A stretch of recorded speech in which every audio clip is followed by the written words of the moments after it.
ushbu yo'nalish juda ham qimmat, eng qimmat yo'nalish hisoblanadi. Gormonal preparatlarni qabul qilganingizdan keyin sizni organizmingiz umrida ishlolmaydigan darajada ishla boshlaydi. Testosteronni qabul qilganda bu narsalarga e'tibor bermagan gormonlarga ko'krak bezida sut kelgan. Menga qarshi banda bilan uchrashuv, kelishuvim bor. Dadam ariqlab ketdi, bir 80 kilo bo'lib qoldi, xonadan chiqishga qo'rqyaptilar deydi. Hammasi x10 barobar kuchayadi.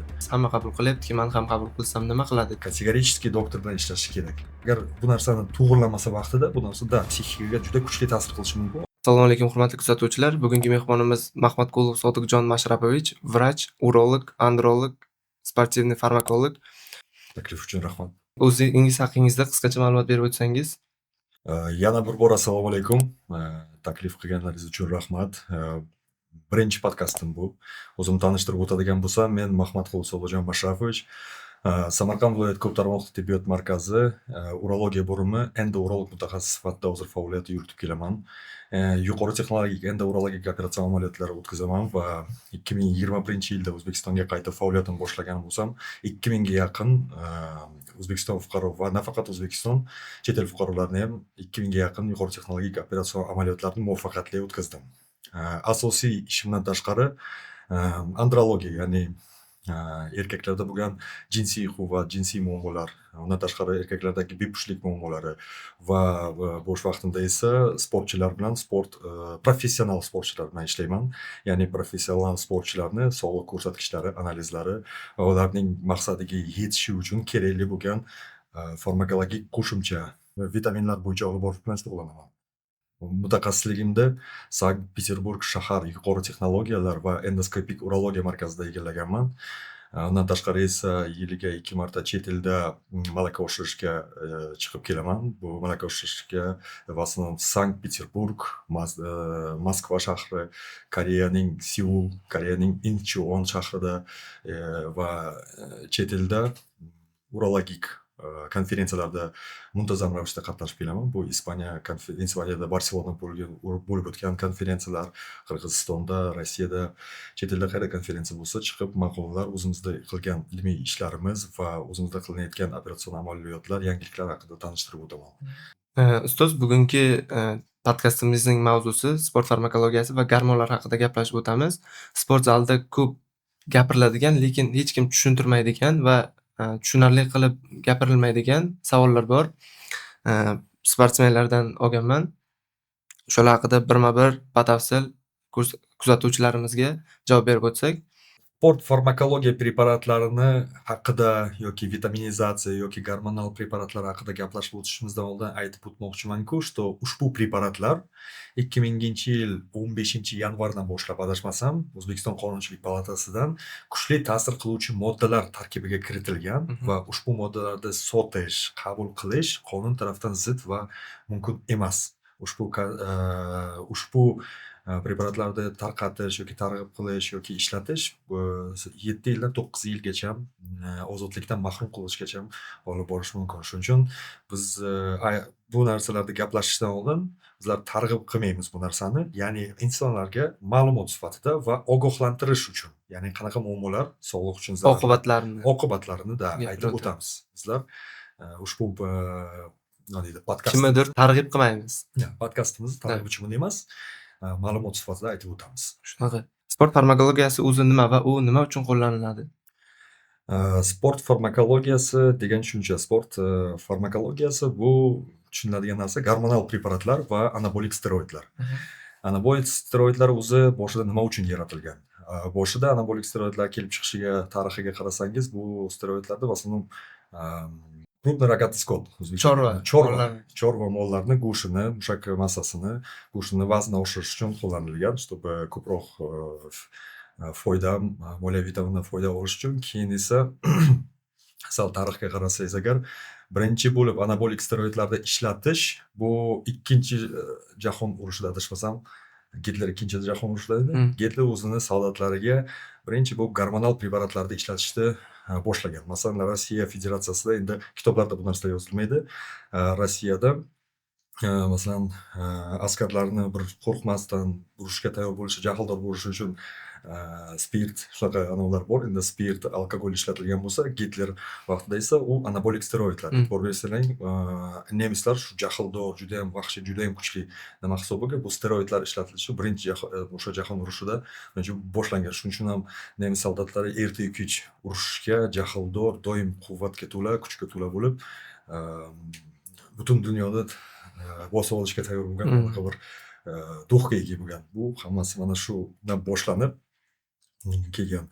Hozirgi vaqtda esa anabolik steroidlarni faqatgina professional sportchilarda ishlatish nima deydi, mumkin va ko'rish mumkin. Chunki anabolik steroidlarni vazifasi o'zingizda tug'ma har bir odamda genetik cho'qqisi bor. Masalan, siz men bilan oladigan bo'lsak, maksimal butun umr tabiiy yo'l bilan trenirovka qilib, nima deydi, to'g'ri ovqatlanib, vaqtida uxlab, vaqtida sport bilan shug'ullansak ham, masalan,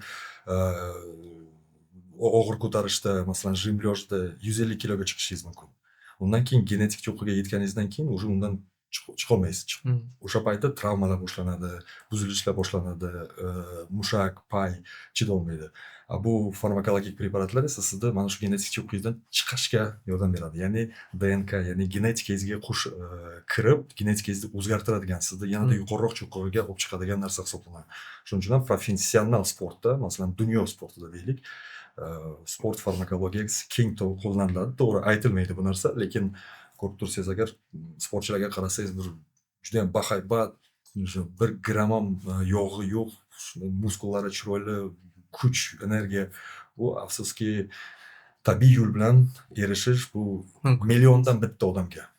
Genetik mutantlar deymiz, genetik geniy deydi. Genetik qobiliyatga ega bo'lgan geniylar deymiz, geniy muskul. Tabiiy tug'ma mana shunaqa moyilligi bor odamlar milliondan bitta shunaqa tug'iladi. Atak bu narsa aslida professional sportda ishlatiladi. Hamma qabul qilyaptiki degan fikrga qanday qaraysiz? Hamma qabul qilyaptiki, men ham qabul qilsam nima qiladi degan fikrga. To'g'ri, hozirgi vaqtda mana shu steroid, kurs, farmakologiya, vitaminizatsiya deydilar. Mana shu preparatlarni o'zi qo'llanishi taniqli, populyarность deydi, oshib borishini sababi bu oldin bir 50-60 yil oldin masalan Amerika Qo'shma Shtatlarida boshlangan estetika tela, ya'ni tananing estetikasi. U boshlangan, keyin Yevropaga o'tgan, Yevropadan Rossiyaga, endi Rossiyadan bizlarga kelyapti bu narsa. Ya'ni har bir o'g'il bola, har bir erkak kishi уже oldingidek qorin qo'ydi, avtoritetim bor, shunday bor, bunaqa narsaga уже qiziqish so'nayapti-da, naborot erkaklar, o'g'il bolalar kelishgan, chiroyli kuchga, quvvatga ega bo'lishga harakat qilyapti. Lekin bu narsani tushunib o'tish kerak-ku, bu preparatlarda har bir nima deydi, plyusni orqasida, musbat reaksiyani orqasida manfiy reaksiya ham bo'ladi. Ya'ni bu narsani ishlatayotganda bu narsani побочный effekt, qarshi ko'rsatmalari va bu narsalarni nojo'ya ta'sirlari ko'pligini bilib aniq qilish kerak. To'g'ri, bir kishi ishlatishi mumkin, kurs qildi, farmakologiya preparatlarini ishlatdi, zo'r bo'lib chiqib ketdi. Lekin bu degani bu hammada ham shunaqa bo'ladi emas. Bu organizmga, moyillikka, genetikaga bog'liq. Ya'ni bu preparatlar sizdagi muammolarni, sizdagi genetik kasalliklarni rivojlanishini tezlashtiradi. Shu narsaga e'tibor berish kerak, shu narsaga juda ham qilish kerak. Chunki bu hamma qabul qilyapti degan tushuncha bu odamga umuman qat'iy preparatlarda ishlatish tavsiya qilinmaydi. Chunki bu odam o'zini hayotini, o'zini kelajagini sindirib buzib qo'yadi. To'g'ri. Keyin yana bir marta qabul qilaman, bo'ldi, bitta kurs qilaman, keyin chiqib ketaman kursdan deydi. Shu chiqib ketib biladimi kursdan? Chiqib ketib biladi. Endi kurslar har xil bo'ladi.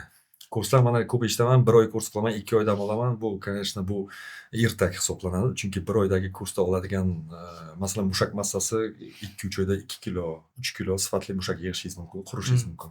1 oyda hech qanaqa mushak massasi qurmaysiz, suv bilan mushaklarni shishirasiz. Unaqa effekt olmaysiz. Bu 1 oy kurs qil, 2 oy kurs qil, 1 oy dam ol, bu unchalik maqsadga muvofiq bo'lmaydi, foyda ham uncha ko'rinmaydi. Lekin bir tarafi bor. Ruslarda shunaqa tushuncha borda, kurs qiladigan sportchilar, odamlar, ular temная сторона deydi-da. Nima deydi o'zbekchasiga temная сторона? Ya'ni agar kurs qilsangiz, siz уже qora tomonga qo'shildingiz. Yomon tarafga. Yomon emas, bu endi temная сторона deydi-da. oyni 20-sini yorug', qorong'u tomonga qo'shildingiz deganda, bu kurs preparatlarini qabul qilgan odam kurs preparatlari xuddi narkotik moddalarga o'xshab taqqoslash mumkin. Nima uchun? Chunki kurs gormonal preparatlarni ko'p qabul qilganingizdan keyin sizni organizmingiz umrida ishlolmaydigan darajada ishlay boshlaydi. Sizni kayfiyatingiz, kuchingiz, sizda xohish, motivatsiya, intizom bir hammasi x10 barobar kuchayadi. Siz o'zingizni вообще eyforiyada his qilasizda. Chunki bunaqa umringizda bunaqa odam bo'lolmaysizda. Chunki gormonlaringiz bor. Normada masalan 29-28 nanogram na millilitr testosteron maksimal bo'lsa, bunda 100-150 nanogram bo'lgandan keyin siz super odamsiz. Bir marta qilgan odam yana qaytib keladi shu narsaga. Shuning uchun agar doimiy butun umr qilishga tayyor bo'lmasa bu narsani, odam boshlamasligi kerak. Chunki bu narsani qabul qilgandan keyin yana qayta qabul qilgingiz kelaveradi. Chunki bu boshqacha tuyg'uda, boshqacha tuyg'u. Mana steroid qabul qiladi ko'pchilik, keyin gormonlar buzilishiga olib keladi. Steroid qabul qilgandan keyin shu gormonlar o'zi holiga keyin qaytadimi? Insonning o'zini gormonlari o'z holatiga ishlashiga qaytadimi? Tak, bu savolga ha deb ham, yo'q deb ham bo'lmaydi, lekin ilmiy tadqiqotlarga qaraydigan bo'lsak, masalan, Yevropada, Amerikada bu vitaminlarda deylik, vitaminlarni qabul qilish 60-70 yildan beri bu narsa bor. Bu narsa keng o'rganilib kelgan, ilmiy izlanishlar o'tkazilgan.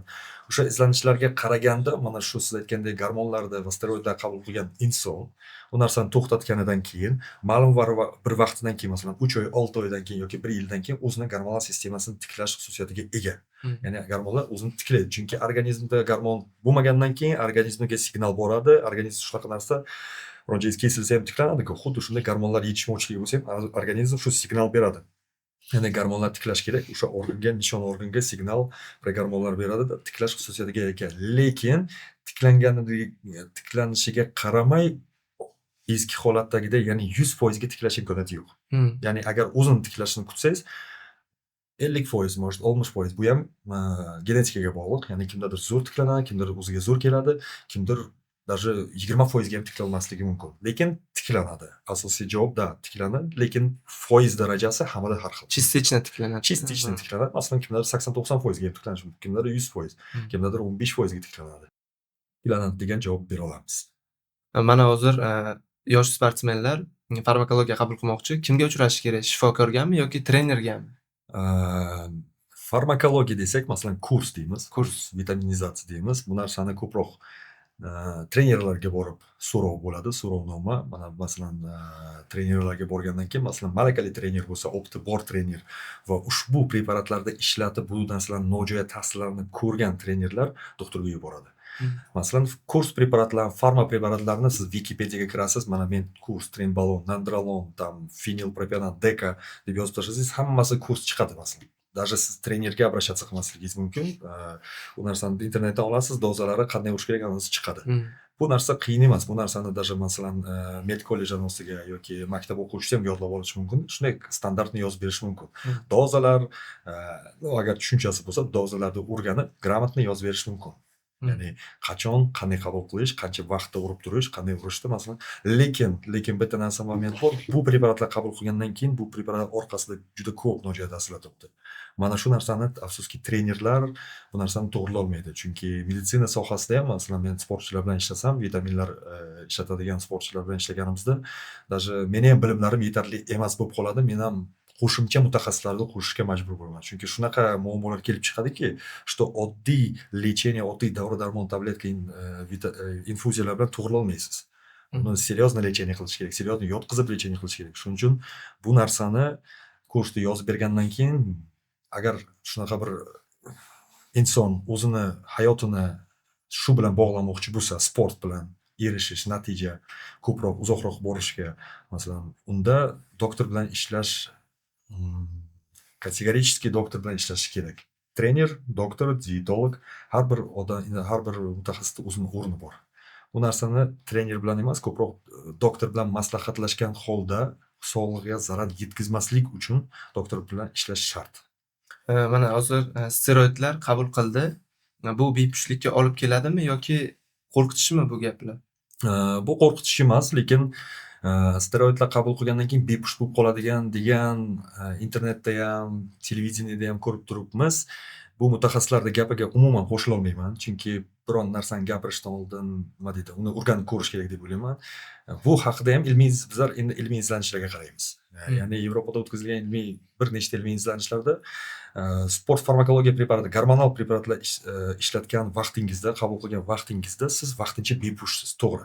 Bu narsaga qo'shilaman, chunki gormon qabul qilganingizdan keyin organizm o'zini gormonini ishlab chiqarmaydi. Shu hisobga spermatogenez, urug' chiqmaydi. Urug' ishlab chiqarilmaydi, to'xtaladi. Lekin bu narsani to'xtatganingizdan keyin, kursdan chiqqaningizdan keyin esa bu narsa aytib o'tganimdek tiklanib boshlaydi. Ya'ni urug' ishlab chiqarilishi aytganimdek 3 oy, может 6 oyda asta-asta o'ziga kelib tiklanib boshlaydi. Lekin tiklanishiga qaramay sifati baribir o'zgarish bo'ladi. Ya'ni agar u prosta tashlab qo'yib o'zini hayoti bilan dalsha yashayversa sportchi, unda tiklanish darajasi past bo'ladi, конечно.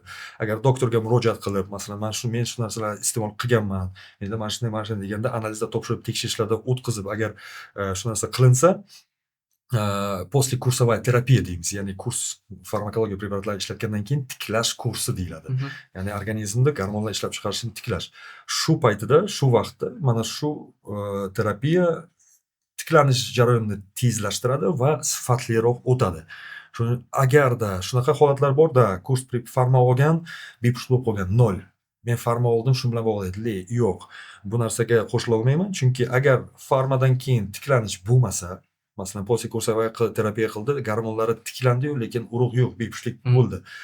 Demak, u farma iste'mol qilishidan oldin bu odamda muammo bo'lgan. Ya'ni qanaqadir muammo bo'lgan, o'sha muammoni bu farma bilan bu просто добивать qilgan. Bu narsa ustidan bosgan, bu polностью yo'q bo'lgan. Atak soppa-sog' odamda, urug' sifati yaxshi bo'lgan odamda farmakologiya preparatlarini ishlatish vaqtincha bepushlikka olib keladi, lekin baribir tiklanadi. Tiklanmasa, demak, undan oldin ham odam yo bepush bo'lgan yoki qandaydir moyaklari bilan muammolar bo'lgan. Nima uchun steroidlardan keyin, qabul qilgandan keyin ko'pchilikka psixik yordam kerak bo'ladi? Bu juda qiziqarli savol, chunki steroid gormonlarni, masalan, eshitgan bo'lsangiz, endi YouTube'da, sizlarda gormonlar ta'sirida bir nechta odamga ziyon yetkazdi, tam jahl ustida ko'p narsa qilib qo'ydi yoki o'ziga joniga qasd qildi. Bu narsalar bor. Shuning uchun ham doktor bilan ishlash kerak degan sababi ham shu. Chunki har bir gormonal preparatda o'ziga yarasha nojo'ya ta'sirlar bor. Masalan, gormonal preparatlar bor, dekanandrolon, dekafenil masalan bor. Bu progestin readlaridan. Ya'ni progestin read degani qabul qilganingizda estrogen va prolaktin oshadi. Ya'ni ko'proq prolaktin gormoni oshadi. Prolaktin gormoni erkak kishi uchun uncha ko'p bo'lishi kerak emas. Prolaktin gormoni oshganda erkak kishi oshib ketsa agar normalda erkak kishida tushkunlikka tushish, depressiyaga tushish, keyin dekadik degan nojo'ya ta'sir bor. Ya'ni impotensiya, vaqtinchalik erektil disfunksiya vujudga keladi. Chunki testosteron yo'q, dihidrotestosteron yo'q, prolaktin jenskiy, qo'pol qilib aytganda ayollik gormonlari oshib ketdi-da, уже ereksiya bo'lmaydi, tushkunlik yana ba'zga tushib ketaveradi, har xil xayollarga tushib qolaveradi. Mana shunaqa xuddi bu agar bu narsani to'g'rilamasa vaqtida bu narsa psixikaga juda kuchli ta'sir qilishi mumkin. Odam даже o'zini joniga qasd qilishigacha ham tushkunlikka tushib olib borishi mumkin. Bu psixika, bu gormonning ta'siri. Bizlarda gormon boshqaradi-da. Masalan, fikrlashimiz, qanday настроенияda bo'lishimiz. Masalan, gormon guruhlari bor, derivat DGT deymiz. Dihidrotestosteron guruhidan, masalan, primobolan, boldinon bor, oksandrolon bor. Bu gormonlar aromatizatsiyaga uchramaydi. Ya'ni estradiol, ya'ni ayollik gormon, qo'pol qilib aytganda ayollik gormoni, prolaktin, estradiollar bulardan oshmaydi. Lekin bu narsalarning nojo'ya ta'sirlaridan biri bu agressiya ko'payadi. Ozgina agressiya ko'paygan, jahldorlik ko'payadi и dihidrotestosteron bu nimaga javob beradi? Masalan, soch to'kilishiga, masalan, tanani toshmalar bosib ketishiga, mana shunaqa nojo'ya ta'sirlari bor. Bu guruhga preparatlar masalan agressiyaga ta'sir qiladi. Bu bizlarda progestin boya aytganda tushkunlik, depressiyaga javob bersa, bu esa agressiyaga ko'proq javob beradi. Shuning uchun doktor nazoratida bo'lganda bu gormon hatto preparatda o'zining balansi bor-da. Buni ko'proq, buni kamroq sootnosheniyalari bor. 1 ga 2, 1 ga 4, 2 ga 3. Shunaqa sootnosheniyaga qarab to'g'ri qo'llanilishi kerak. Qanchalik steroid preparat kuchli bo'lsa, kuchli ta'sir qilsa, shunchalik uning nojo'ya ta'sirlari ham kuchli bo'ladi. Qanchalik sust ta'sir qilsa, shuncha uni effekti ham sust bo'ladi. Shuning uchun psixik yordam deganda psixik yordamda birinchi psixik yordamda psixiatr yoki psixologdan oldin birinchi bu gormonlarni to'g'irlash kerak. Chunki gormonlar normada bo'lsa, odamni fikrlashi ham to'g'ri bo'ladi. Fikrlashi ham o'ziga keladi. Bugungi professional bodybuildingni farmakologiyasi ko'rib bilasizmi? Professional bodybuilding farmakologiyaga siz bo'lmaydi va umuman ilojisi yo'q. Chunki tabiiy yo'l bilan bunaqa tana ko'rib turamiz, ko'p sportchilarimiz endi chet el sportchilarimiz ham men naturalman, men mashqman, 8 soat uxlayman, 5 mahal ovqat yeyman, trenirovka qilaman, shuning uchun men shunaqa zo'rman deydi. Afsuski yolg'on gapirish kerak emas deb o'ylayman, chunki biladigan odam ustidan kuladi bu odam. Chunki kimni aldayapsan? Nima kerak odamlarni aldash? Mana menday qilsang, menday bo'lasan. Yo'q, gormon mumkin emas. Bo'lishi mumkin emas. Tabiatdan bu narsa shunaqa zaложенный-ku, bizlar erisha olmaymiz unaqa narsaga. Aytganimdek. Professional bodybuilding umuman steroidlarsiz, gormonal preparatlarsiz mavjud emas. Chunki bu tabiatga zid bo'lgan narsa. Bunaqa yog' bo'lmasligi va bunaqa katta mushak massa. Afsuski yo'q. Даже professional sport ham, nafaqat bodybuilding, boshqa sport ham bu preparatlarsiz mavjud emas. Bodybuildingda eng ko'p ishlatiladigan steroidlar, ularning foydali taraflari va zararli taraflari uni aytib bera bilasizmi? Albatta, endi bu savolga javob berish uchun bodybuildingda qanday? Endi professional sportchimi yo oddiy odam o'zining tanasini yaxshilamoqchi bo'lgan, masalan, semiz odam 150-160 kilo semirib ketgan, tabiiy yo'l bilan ariqlolmaydi o'sha odam. Vesini tasholmaydi, chunki bu qiyin masala, o'sha gormonal buzilish bo'lib ketgan odamda. Chunki sog'lom odamda yog' ko'p bo'lmaydi. Organizm yog'ni eritib turadi. Yog' ko'payib ketyaptimi, demak, erkak kishida yoki ayol kishida qandaydir gormonal buzilish boshlangan. Qayerdadir qaysidir gormon buzilishi hisobiga yog' oshib ketadi. Endi qaysi ko'p ishlatiladi?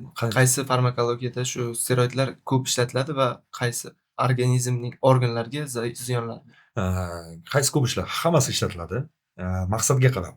Shunaqa preparatlar bor, chidamlilikni oshiradi. Masalan, yugurish, suzish. Mana shu именно qonda eritropoetinni oshirish hisobiga qon ko'payadi, qon gemoglobin oshadi, gemoglobin ko'p bo'lsin, chidamlilik oshadi. Kontakt sportlari, masalan, kurash, boks, bu yerda uncha nima deydi, uncha unaqa kuch kerak emas, chidamliligingiz kerak. Chidamliligingiz kerak. Bu shunaqa preparatlar bor, именно shu narsaga ko'proq ta'sir qiladi. Bodybuildingda ishlatiladigan preparatlar ko'proq chidamlilikka emas, именно mushak o'stirishga va kuchga. Bodybuildingda mushak o'stirish bo'lsa, masalan, tijoliy atletika deymiz, masalan, shtanga ko'tarish, shunaqa sportlarda esa ko'proq kuchga yo'naltirilgan. Har bir guruhlarga bo'lish mumkin. Masalan, chidamlilik, mushakni o'stirish va kuch. Shu guruhlarga bo'lib, o'sha guruh preparatlarini ishlatish mumkin. Bunjon har bir sportda o'zidan steroidi bor deb aytsa bo'ladi. Qaysi ichki organlarga ziyon bor shularning? Qaysi ichki organ? Preparat qabul qildi, ichkaridagi organga baribir ziyon bo'ladi-ki, uni qabul qilgandan keyin foydali taraf bor narsa ziyon ham bo'ladi. Da, albatta. Nima deyishimiz? Masalan, derivat DGT guruhidan baldinon juda arzon va juda ham sust ishlaydigan, lekin ko'p keng qo'llaniladigan preparat. Masalan, u baldinonda nojo'ya ta'siri 1 oy 4-6 hafta ishlatganingizdan keyin eritropoetin oshishi hisobiga chidamlilik oshadi, lekin undan tashqari qon ham ko'payib ketaveradi. Qon ko'payib ketganidan keyin gemoglobin oshganidan keyin gematokrit, ya'ni qonning quyuqligi ham oshib ketaveradi. Bu esa nojo'ya ta'sir nima? Yurakka. Masalan, yuragi to'xtab qolibdi. O'qiymiz-ku, yurak to'xtab qolibdi, 33-35 yoshli odam o'lib qoldi birdaniga, sportchi, zo'r ko'rinishga ega, birdan yuragi to'xtab qolibdi. Nimadan? Aytganimizdek, muntazam analizlardan o'tmaydi, qoni quyuqlashib ketadi, hansirash boshlanadi. Hansirash boshlangandan keyin kompensator reaksiya yurakda nimada? Kengayib boshlaydi. Mana shu quyuq qonni yetarish uchun. Kengayib boshlagandan keyin kengayadi, kattaradi yurak. Birdaniga portlamaydi. Yurak yetishmovchilik, birdan yurak to'xtaydi. Ya'ni yurak kengayib ketishi. Bu narsa резкий yurak to'xtashiga olib kelishi va tasodifiy o'limga olib keladi. Masalan, baldinon. Ikkinchidan, masalan, oral preparatlar, ya'ni tabletka preparatlar, steroidlar bor, metandistinon, masalan, oksandralon, oksimetalon, qaysi tabletizirованный turinabol, masalan, preparatlari bor. Bu preparatlar qabul qilganingizda bular gepatotoksik ta'sirga ega. Ya'ni har bir oral preparat birinchi o'rinda jigaringizni yey boshlaydi. Ya'ni medikamentozniy sirroz deydi-ku, jigaringizda dori hisobiga o'tkazib qo'yishi mumkin. Juda tez. Bu preparatlar 4-6 hafta, xuddi shu aytganimdek, maksimal 2 oygacha qabul qilish mumkin. Undan keyin chistka qilish kerak va to'xtatish kerak yoki boshqa preparatlarga o'tish kerak. Masalan, eng populyarni bo'lgan, eng ko'p internetlarda, reelslarda chiqadigan trend balon degan, trend balon qo'shiqlari ham bor, analar ham bor. Trend balon ur, davay zo'r bo'l, kuchli bo'l. To'g'ri, trend balon steroidlar ichida eng kuchli preparat. Ilgari aytganimdek, eng kuchli preparatda ham eng ko'p nojo'ya ta'siri bor. Aqliy tarafdan kirishasi ketadi. Agressiv, bitta sal qo'pol gapirsangiz ham portlaydigan odamlar. Agar tabiiy agressiv bo'lsa, sal qo'pol odam bo'lsa, trend balondan keyin odam o'zida bo'lmaydi. Unaqa bo'lishi mumkin, ko'ziga hech narsa ko'rinmaydi agressiyadan. Xohlagan ishini qo'yib, unaqa odamlar opasniy odamlar deyiladi-da. Unaqa odamlar bilan lutf kontakt qilmaslik kerak. Bilib qo'yish kerak, что tabiiy sizda agressivniy bo'lsangiz agar trend balon sizga mumkin emas. 100 barobar battar qilib yuboradi. Siz o'sha jahl ustida hech narsa nima qilganingizni bilmaysiz. O'zingizni boshqara olmay qolasiz. O'zingizga kelganingizdan keyin o'sha hamma narsani qilib bo'lgan bo'lasiz.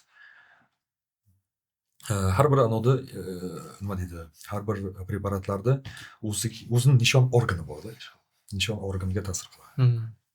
Endi gormonlar haqida savollar berib boshlasam, steroidlar testosteronning tabiiy ishlab chiqarilishini qanday to'xtatadi? Testosteron o'zi organizm ishlab chiqarib turibdi. Внешнеdan tashqi omil kirib keldi testosteron. Qanday shuni to'xtatadi? O'zini shaxsiy testosteronni insonning to'xtatadi shuni.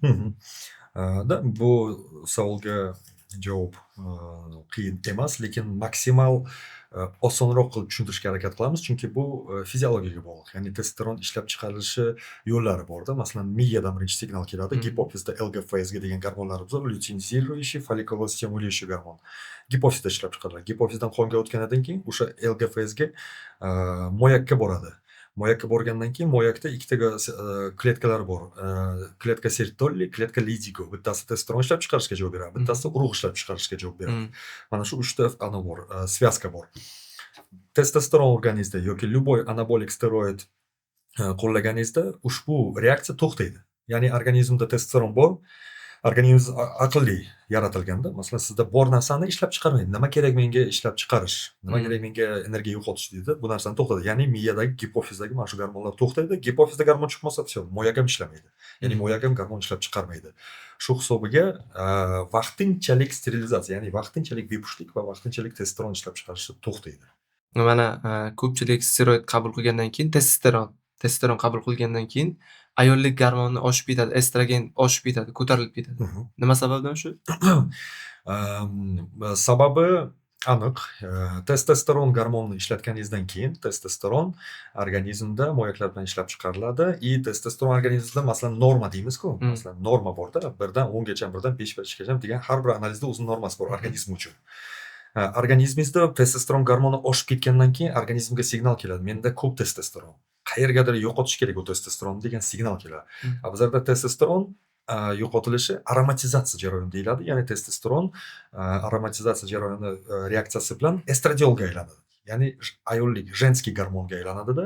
Shu organizm testosteronni kamaytirish uchun estradiolni aromatizatsiyani kuchaytirib, estradiol oshib ketaveradi. Shu hisobiga ham mana shu birinchi bo'lib boshlanadigan narsalar bu psixikada o'zgarishlar. Ya'ni erkak kishiga mos bo'lgan psixika o'zgarishlar susayishi, ya'ni ayollarga mos bo'lganlar sal boshlanadi. Sal tushkunlik, ish yoqmaslik, sal xafa bo'lish, tushkunlikka tushib qolish degan narsalar boshlanadi. Ikkinchi yana ko'krak bezi birinchi qichishish boshlaydi, keyin og'rishni boshlaydi va o'sishni boshlaydi. Mana shu hisobiga aromatizatsiya jarayoni deyiladi. Bu narsani обязательно doktor nazoratida kontrol qilib turish kerak. Chunki ginekomastия degan kasallikni eshitgan bo'lsangiz kerak. Erkaklarda ayollarga mos ko'krak bezlari o'sib ketishi. Даже shunaqa holatlar bo'lgan, erkak kishi shunchalik testosteronni qabul qilganda bu narsalarga e'tibor bermagan gormonlarga, даже ko'krak bezidan sut kelgan. Erkak kishidan shunchalik uzoq va betartib qabul qilish masalan natijasida. Значит, estrogen ortishi shunaqa omillar bilan namoyon bo'ladi. Tushunarli. Qaysi steroidlar prolaktinni oshiradi? Progestin guruhi steroidlari. Progestin guruhi steroidlari prolaktin oshiradi. Masalan, hamma yaxshi ko'radigan, hamma sevadigan mana aptekada endi eshitgan bo'lsangiz, Ritabolil qabul qildi, semirib ketdi, baquvvat bo'ldi, bunaqa bo'ladi, katta bo'lib ketdi-da, shu o'zidan 5 barobar bolalarni ham yiqitadigan bo'lib qoldi. Bu hammasi eng kuchli va eng hammaga yoqadigan Ritabolil, ya'ni dekanandrolon. Nandrolon dekanat degan bu preparat bor. Bu uzoq efirlisi, ya'ni uzoq ta'sir qiluvchisi va qisqa ta'sir qiluvchisi nandrolon fenilpropion degan bu. Shu preparatlar prolaktinni oshiruvchi preparatlar. Shuning uchun bu preparatlarni olganda обязательно estradiol va prolaktinga juda e'tiborli bo'lish kerak.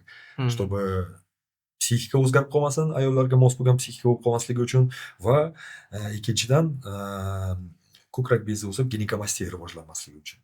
Bu narsani nazorat qilib turish kerak. Mana ko'pchilikda uchraydi, kurs tugatgandan keyin kortizol gormoni nega keskin oshib ketadi? Kurs tugatgandan keyin kortizol gormonining oshib ketish mexanizmi, ya'ni stressga uchraydi odam. Stress nima uchun? Kursni to'xtatasiz, aytganda kurs vaqtida siz zo'r, siz qirolsiz, siz dunyoni egallashga bir kuchingiz, xohishingiz paydo bo'ladi, lekin shunday holatlarda shu energiyangizni yo'qotib qo'yapti. Shu euforiyangiz yo'q. Masalan, alkogol ichadigan odamlar alkogol ichganda euforiyaga uchraydi-ku, maishat qiladi, uni qiladi. Xuddi shunday bu preparatlarda ham o'ziga yarasha o'zining shunaqa anosi bor. Siz hech qanaqa karaxt bo'lmaysiz, lekin o'zingizni yaxshi his qilasiz-da. Birdaniga shu narsani qisib qo'yaptilar, sizda shu narsa yo'q. Siz stressga uchrayapsiz. Ishlashingiz kerak, ishingiz yoqmaydi. Ishda problema bo'ladi, jahldor bo'lib qolasiz, yoqmaydigan bo'lib qoladi. Uyda muammolarni hal qilgingiz kelmaydi, muammolardan qochib ketgingiz keladi. Stressga uchrab qolish hisobiga kortizol gormoni oshadi. Chunki testosteron yo'q. Testosteron bo'lmagandan keyin odam tinch uncha bo'lmaydi.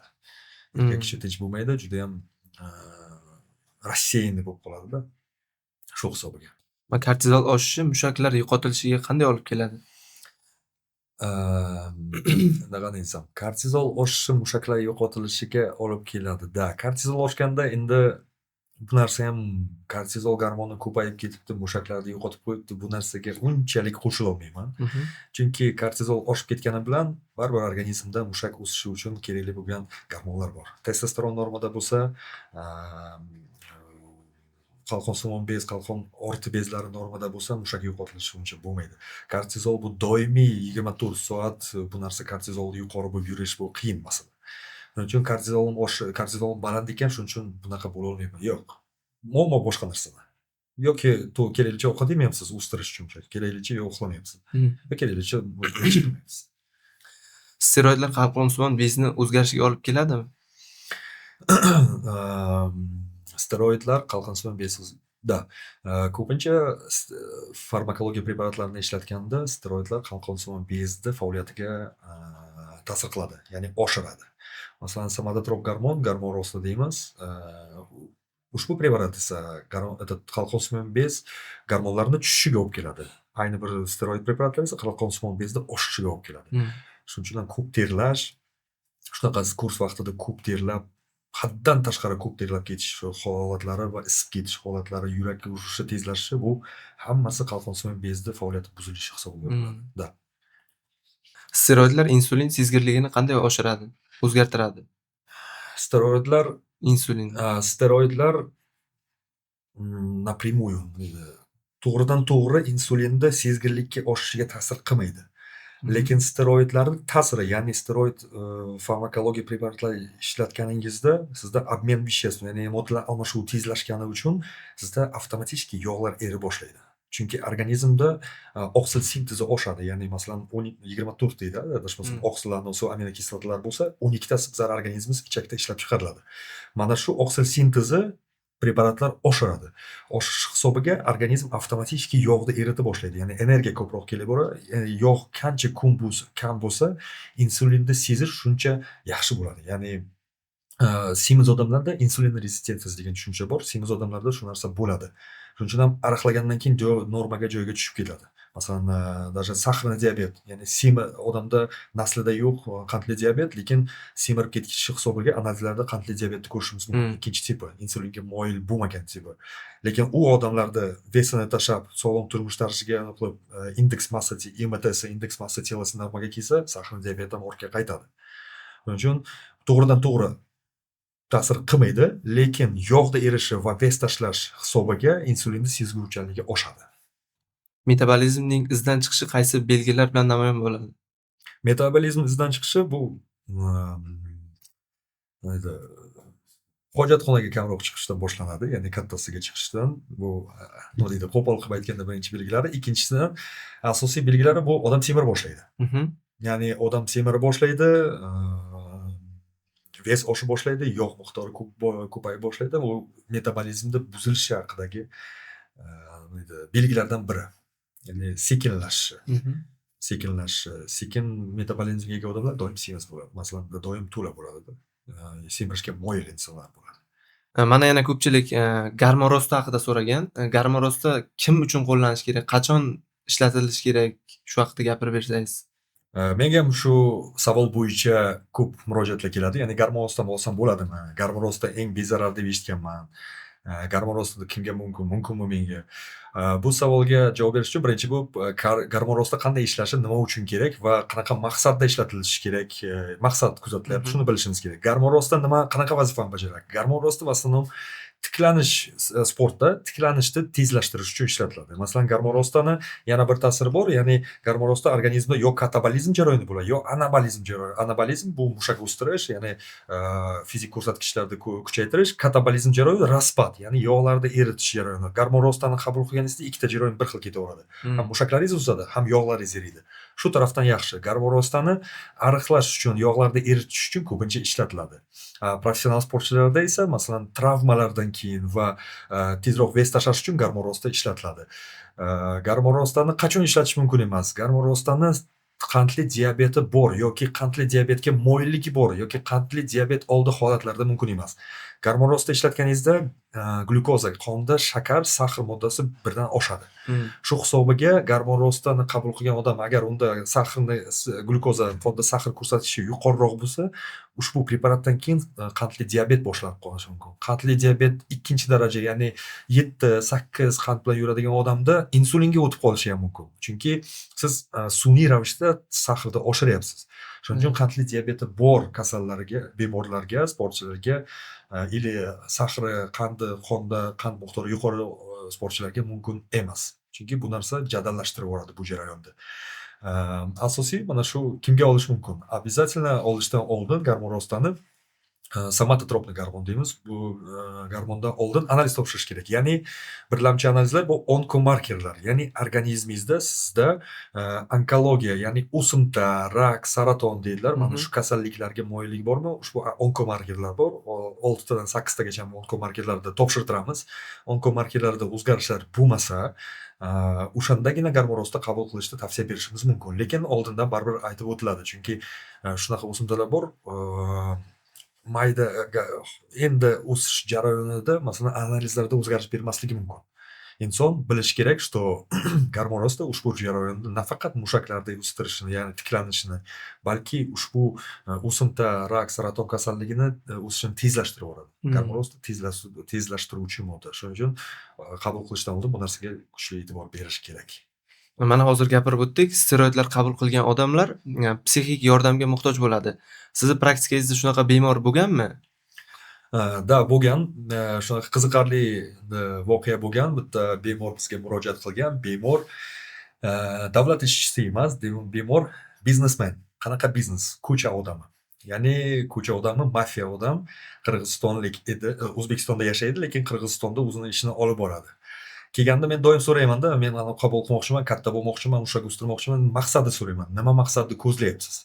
Maqsadingiz nima deganda, men katta bo'lishim kerak. Nima uchun sizga bu narsa kerak? Kattasi-ku, o'zi ham 2 metrlik edi. Vesi 110 kilo. Undan ham katta bo'lmoqchiman dedi. Nima uchun? Aytdi, to'g'risini aytaman dedi. Men ko'cha odamman dedi. Meni bandam bor dedi. Men borib hozir Qirg'izistonda bitta menga qarshi banda bilan uchrashuv, kelishuvim bor. Men bahaybat bo'lishim kerak, ko'rib va mana gavdamni ko'rib mendan qo'rqish kerak deyapti. Gavdam kuchli, kuchim katta bo'lsa, men bilan seriozno gaplashadi, men bilan shitatsiya qiladi deyapti. Bunaqasi birinchi marta bo'lgan dedim. Ketdi, u kishi bilan biz aloqada edik, chunki bu preparatlar qabul qilganda men tushuntirib bergandim. Doim aloqada bo'ling, bu narsani reski to'xtatmang. Bu narsa kuchli ta'sir qiladi sizga, ogohlantirganman. ogohlantirgandan keyin videoga ham olamizda yoki голосовой запись qilib olamiz. Men tushuntirib o'taman. Mana shunaqa bo'lishi mumkin. Sen shu narsani tushunib o'tishing kerak deb. 3 oy, 4 oy o'tyapti, svязьdan yo'qolyapti, telefoni ishlamayapti. Keyin 3 oy, 4 oydan keyin o'g'lim men bilan bog'lanyapti.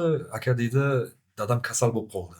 Nima kasal bo'ldi desam, o'zi qayerga yo'qolib qoldi? Nimaga? Men aytdim-ku, har 2 haftada men bilan aloqada bo'lib tursin desam, aka deydi, dadam shunaqa tushkunlikka tushib qoldi, qo'rqoq bo'lib qoldi. Nima degani esa, dadam ariqlab ketdi, bir 80 kilo bo'lib qoldi. Xonadan chiqishga qo'rqyaptilar deydi. Biron tovush chiqsa yoshinib oladigan bo'ldi. Shu darajada psixika tushkunlikka qo'rqoq bo'lib qolgan, что odam xonasidan chiqishga даже qo'rqadigan holatga tushib qolgan ekan. Men aytdim, albatta men tushuntirgandim dedim. Bu narsani tashlab ketish mumkin emas, bu narsani tiklash kerak. Akkuratно bu narsani davolab, после kursovoy terapiya qilib chiqish kerak edi. Tushuntirdim-ku sizlarga dedim. Keyin svязьga chiqdilar, u kishini nima deydi, testosteron gormonlari 0 bo'lib ketgan, prolaktin estradiolga qaramagan, patolog bo'lib ketgan. Bu narsa prolaktin estradiolni tushirib, testosteron oshirganlarimizdan keyin 2-3 oydan keyin o'zlariga keldilar. Tasavvur qiling, 2-3 oy odam xonasidan chiqmagan. Shunchalik tushkunlikka qo'rqoq bo'lib qoladi, yig'lab yuboradigan bo'lib qoladi. Sal qo'pol gapirsa yig'lab yuboradi odam. Mana shu darajada kuchli ta'sir qilishi mumkin-da, unaqa antisotsial odamda, u odam o'zini nima deydi, ko'rinishi, o'zini gapi bilan o'tkazadigan odam shunaqa ahvolga tushib qolishi. Shuning uchun bu narsani qabul qilishdan oldin bu narsa shu taraflarga ham e'tibor berish kerakda, что bizda gormonlar boshqaradida, kayfiyatimiz, bizda agressiyamiz, qo'polligimiz, настроениemiz, gormonlar boshqaroq. Qaysi gormon ko'p bo'lsa, shu tarafga bizda ham psixikamiz tortadi. Shuning uchun bu narsalarga juda ham ehtiyotkorona bo'lib, обязательно nima qilish kerak. Har doim kelgan inson yoki qabul qilayotgan insonga aytaman-da, masalan, men ariqlamoqchiman deydi. Hozir standart qanaqa? Hozir masalan, biron bir mansabga erishgan odam, biron bir biznesmen, yaxshi pul topadigan odam уже semiz o'ziga yoqmaydi-da. Masalan, men yog'da eritishim kerak, menga yoqmayapti, hansirab qolganman, ko'zim ko'rinishim yoqmayapti dedi. To'g'rilab beramiz, mayli, ariqlatib beramiz, masalan, yog'laringizni eritib beramiz, deyman, lekin bir narsa aytib o'taman. Ushbu yo'nalish juda ham qimmat, eng qimmat yo'nalish hisoblanadi. Bodybuilding, ya'ni tana qurish. Pulingiz bo'lmasa, bu narsani boshlamaslik kerak. Oyiga 6, 7, 8 million o'rtacha preparatlar, vitaminlar, analiz, doktor nazorati, dori-darmonlar uchun ajratib bilmasangiz, bu narsani boshlamaslik kerak. Nima uchun? Chunki organizmingizni buzib qo'yasiz. Organizmingizni kasal qilib qo'yasiz. Tanaga, estetik tana quraman deb bu tarafdan o'zingizni qaritib qo'yishingiz mumkin yoki kasal qilib qo'yishingiz mumkin. Shuning uchun birinchi navbatda inson moliyaviy tarafdan yaxshi nima deydi, kuchli bo'lishi kerak. Chunki bu juda qimmat narsalar, qimmat preparatlar va juda ham intizomli odam bo'lish kerak ikkinchidan. Chunki aytgan doridan aytgan vaqtida ichish kerak. Aytgan vaqtda analiz topshirib, sog'liq ko'rsatkichlariga qarab borish kerak. Biz podkastimiz ham o'z nihoyasiga yetib keldi. Keyingi podkastimiz urologiya haqida bo'ladi. Urologik kasalliklar haqida gapirib o'tamiz. Agarda sizni urologik kasalliklar qiynaydigan bo'lsa, savollaringiz bo'lsa, izohlarda yozib qoldiringlar. Biz albatta keyingi podkastimizda ustoz bilan batafsil javob berib o'tishga harakat qilamiz. Gapingiz bo'lsa, marhamat ustoz. Yana bir bor chaqirganingiz uchun rahmat. Agar masalan bizni kuzatuvchilarimizda masalan sport farmakologiya preparatlarini ishlatadigan, qabul qiladigan sportchilar va ularning nojo'ya ta'sirlariga uchragan va to'g'rilamoqchi bo'lgan sportchilarimiz, bemorlarimiz bo'lsa, bizga murojaat qilishingiz mumkin. Biz muammolaringizni tez, sifatli va samarali to'g'rilab bartaraf qilib beramiz.